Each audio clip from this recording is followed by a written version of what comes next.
There are plants that transform a space with their invisible presence. We're not talking about what you see. We're talking about what you smell. Those moments when you walk into a place and something in the air stops you, makes you breathe deep, transports you to somewhere you didn't know you remembered. Your parents bought fragrant plants at the nursery, spent money. They lasted one season, then they died. The vendor said the problem was your light, your water, the mysterious environment your home wasn't providing. But what the nursery never told you is that you were buying the wrong flowers. Because there are plants that nobody sells. Not because they don't exist, but because they don't fit the system. They're too delicate to transport, too valuable to mass produce, too real for a store that sells generic solutions. But here's what matters. There are flowers that fragrance without effort, that bloom season after season without you replanting them, that grow in pots like space is irrelevant, and each one, every single one, tells a different story. Because these aren't just flowers. They're a mirror. If you're the type of person who needs control, who plans everything, who lives between lists and systems, there's a plant that was created for you. Probably Capricorn, Virgo, Taurus. If you're one of those who believes in magic, who feels the air change before it rains, who has vivid dreams and deep fears, there's a flower that smells exactly like your nature. Probably Pisces, Cancer, Scorpio. If you're one who needs things to shine, to move, who wants energy to flow like fire, who can't stand boredom, there's a plant that grows at the speed of your mind. Probably Aries, Leo, Sagittarius. If you're someone who searches for balance, beauty, who sees the world in tones, who connects with people before results, there's a plant that's the extension of your harmonic nature. Probably Libra, Gemini, Aquarius. Your grandmother knew. Not because she was an astrologer, but because she understood something the nursery forgot. That plants aren't decoration. They're extensions of who we are. Today you're going to discover the 10 plants that reveal who you really are. Not what you buy, but what you need. And toward the end, you'll find the last 3 that are so fragrant, so generous, that a single plant can perfume an entire block. The plants your grandparents cultivated without anyone having to teach them, because they knew that a plant is a reflection. Stay until the end. Night Jasmine. The plant of the mysterious if you're someone who lives in a world others don't see. If your best hours are after the sun sets, if secrets attract you, solitude doesn't scare you, and you believe magic exists in places where others don't look, then Night Jasmine is your botanical mirror. Its aroma doesn't exist during the day. It's like the plant decided to save itself for the important moments, for the nights. For when someone like you has time to actually feel. It smells like vanilla mixed with something that has no name. Intense. Almost hypnotic. The kind of aroma that makes people lean out their windows asking, where is that coming from? Night Jasmine comes from Asia, where for centuries it was considered the flower of insomniacs, poets, those who understand that night is when real life happens. In Persia they called it the flower of guarded secrets. Because its beauty is invisible until you decide to experience it. In a pot it needs support, because it grows with determination. Rich soil, good drainage. Full sun during the day so it accumulates the energy it will use at night. Watering is regular in summer, very spaced in winter. After flowering, pruning keeps the plant compact and controlled. Like everything that has power should be. For months you'll have fresh flowers you can bring to your bedroom to perfume while you sleep. Or simply leave them open on the balcony at night, suspecting that someone else can feel them from the street. French lavender. The plant of the controller if your life is a system. If your balance depends on order. If you see chaos where others see freedom, and you plant a garden because you know exactly how many of each thing you need. Then French lavender is your perfect ally. Because lavender is not a capricious plant. It's efficient. It's predictable. It's like it knows exactly what you expect and delivers without drama. It smells like clean, like order, like something that reminds you of your grandmother but doesn't feel old. The aroma is fresh, herbal, with notes that calm without false softness. It's the perfume of someone who has everything under control. Lavender has been cultivated in Provence for over 1,000 years. Romans used it for their baths because they knew something modern science confirmed. Lavender's aroma reduces anxiety. But more importantly, lavender respects effort. If you care for it well, it returns it multiplied. In a pot it's simple. Poor soil, very well draining. Full sun without compromise. Minimal watering, spaced. Pruning after flowering is all that keeps it vibrant. Here's the good part. With well-managed lavender, you have dry flowers all year. For infusions. For making aromatic sachets. To enjoy the order that only something perfect can provide. Red Mexican sage. The plant of fire if you're someone who can't sit still. If you see an idea and need to make it real today. If your energy is contagious and boredom makes you sick, then red sage is your plant. Because this sage doesn't flower discreetly.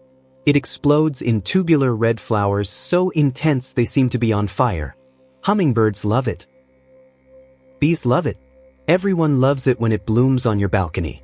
It smells like something tropical, pineapple and sage intertwined in a way that seems impossible to be natural. But it is. Native to Mexico and Guatemala, red sage was considered by indigenous peoples as a sacred plant that connected with the energy of transformation. Not destruction, but renewal. Change that is beautiful. In a pot it grows with enthusiasm. Well-draining soil. Absolute full sun. Moderate watering, more generous in heat. Pruning after each flowering cycle stimulates explosions of new flowers. It's like it responds to your energy. Fresh flowers can be dried for medicinal tea that some swear activates creativity. Or simply keep them open to remind you that fire, when controlled, is the most beautiful thing. Star magnolia. The plant of deep dreamers if you're someone who daydreams. If you feel others' emotions as if they were your own. If there's depth in you that even you don't fully understand. Then magnolia is the plant you were looking for without knowing it. Magnolia blooms in spring with white or pink flowers that seem to have come from another world. Enormous, perfect, almost as if it were impossible for nature to have created them. It smells like something you can't describe. Floral but with earthy base. Sweet but with mystery. It's an aroma that generates emotions you can't always name. Magnolia is one of the plants with the oldest flowers on the planet. It precedes by millions of years most of the flowers we know. Ancient Greeks considered it the flower that connected with the world of dreams. In a pot it needs a large container because its roots are deep. Rich, slightly acidic soil. Prefers partial shade with morning light. Watering should be consistent. Magnolia doesn't tolerate prolonged drought. It's like it needs to know there's stability. When it blooms, a single branch can fill a room with its aroma. It's the kind of plant that creates those moments where people stop and ask, "What is that beautiful smell?" Blue flowering rosemary.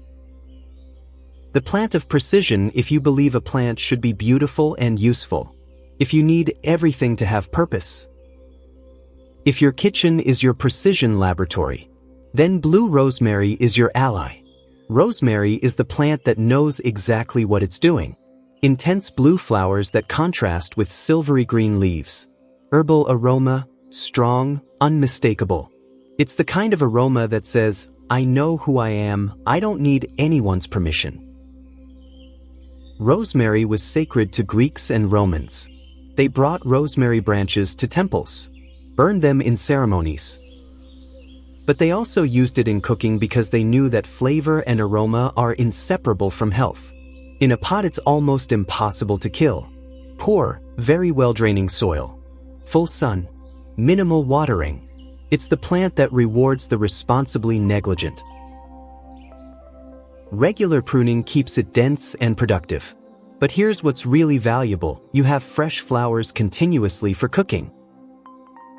rosemary sprigs with flowers for memory and clarity infusions, or simply to remind you that beauty and utility aren't opposites, but the same concept seen from different angles. White datura. The plant that opens doors if you're someone who sees worlds where others see walls. If your imagination is your strength and your only fear is staying mediocre. If you believe transformation requires risk.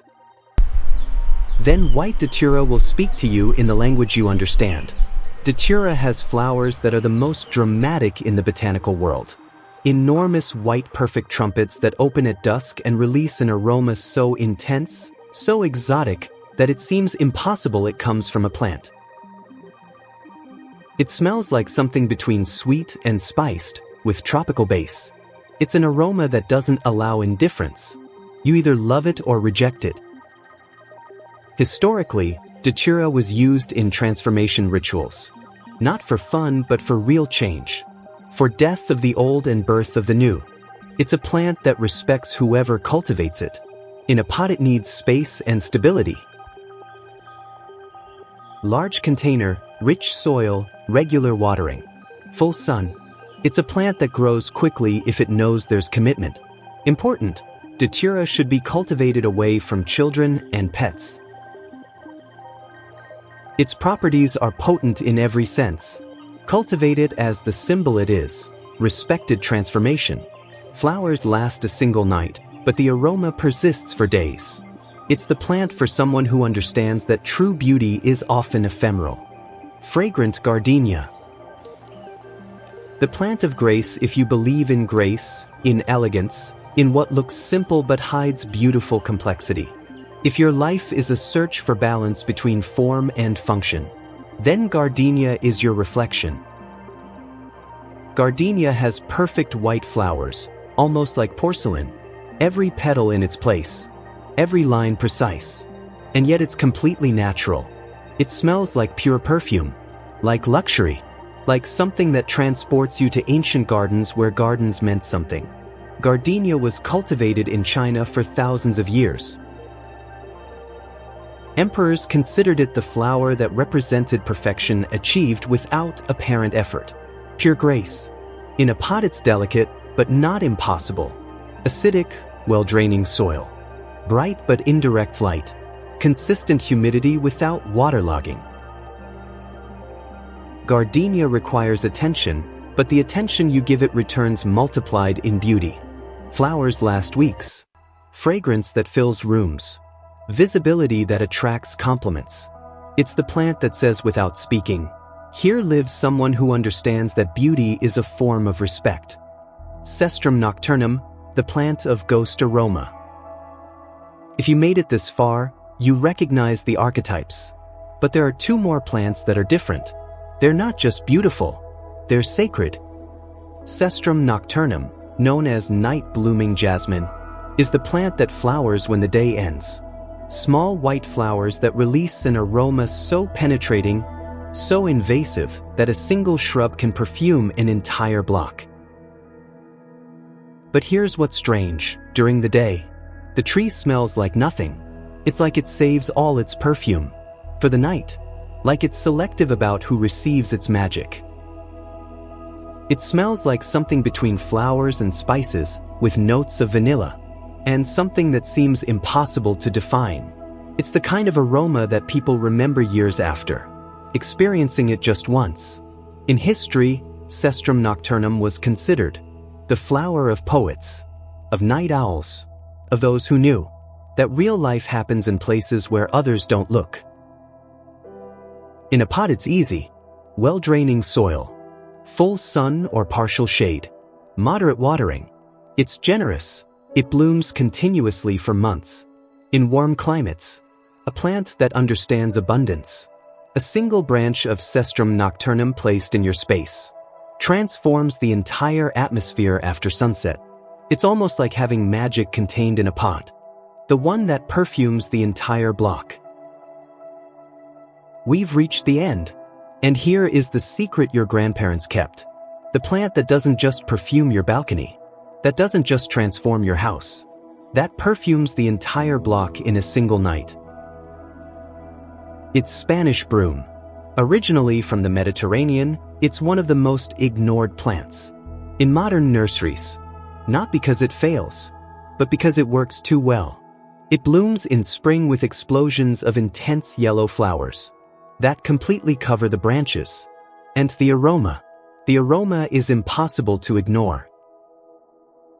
It smells like honey mixed with vanilla, with sweet base that persists meters and meters. On cool spring nights, a single specimen can perfume 5 houses around. It's so potent that the first time you experience the aroma of a Spanish broom in full bloom, your first thought is that something magical is happening, something impossible. But it's not magic. It's simply a plant that understands exactly who it is and expresses it without asking permission. In a pot it needs a large container, minimum 40 to 50 liters. Very poor, well-draining soil. Paradoxically, the more you neglect it, the more it thrives. Full sun, minimal watering. It's the plant that rewards the negligent. And here's what's most valuable: a well-cultivated Spanish broom lives 15, 20, 30 years in the same pot. It's a plant your children will know, that your grandchildren will say they inherited from you. It's not decoration. It's a legacy. We've traveled through 10 plants, 10 reflections of who you are. The mysterious one that blooms at night, the organizer who lives in precision, the transformer who sees fire where others see limits, the harmonizer who seeks beauty and meaning at the same time. But beyond archetypes and signs, these plants have something in common. All were cultivated by your grandparents. All know exactly what they do. All understand that effortless beauty is not laziness but mastery. Your grandmother didn't need a manual to cultivate them, didn't need someone to tell her they were valuable. She simply knew. And now you know too, because a plant is not decoration. A plant is a reflection. A plant is a message that the natural world sends about who you really are. Plant one, cultivate it, watch how it blooms. And you'll discover, in that process, things about yourself that you didn't even know you were looking for. If you want to discover 10 more archetypes and the plants that reveal them, I'll be waiting for you in the next video. Until then, plant something.